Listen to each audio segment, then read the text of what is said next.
আছে। প্রিয় দর্শক, বর্ষাকাল আসন্ন হয়েছে। সারাদিন রিমঝিম বৃষ্টি।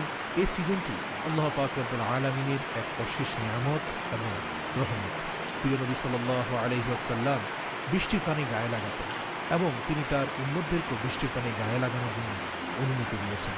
হাদিসে আছে প্রিয় নবী সাল্লাল্লাহু আলাইহি ওয়াসাল্লাম বৃষ্টিতে একবার বের হয়েছিলেন এবং শরীরে পানি লাগিয়েছিলেন। তাকে জিজ্ঞাসা করা হয়েছিল কেন তিনি এমনটি করেছেন। তখন তিনি বলেছিলেন, বৃষ্টিকে আল্লাহ তাআলার পক্ষ থেকে বরকত হিসেবে আখ্যায়িত করা হয়েছে।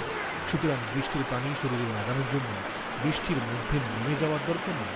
যদি ঠান্ডা লাগার ভয় থাকে, অন্তত ২-১ ফোঁটা পানি শরীরে লাগালে এই আমলটি পূর্ণ হয়ে যাবে। আলহামদুলিল্লাহ। প্রিয় দর্শক, বর্ষাকালে যখনই বৃষ্টি হবে আমরা প্রত্যেকে রাসূল সাল্লাল্লাহু আলাইহি সাল্লামের সুন্নাহ থেকে বঞ্চিত না হই।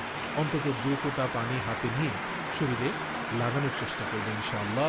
রাসূল সাল্লাল্লাহু আলাইহি সাল্লামের সুন্নাহ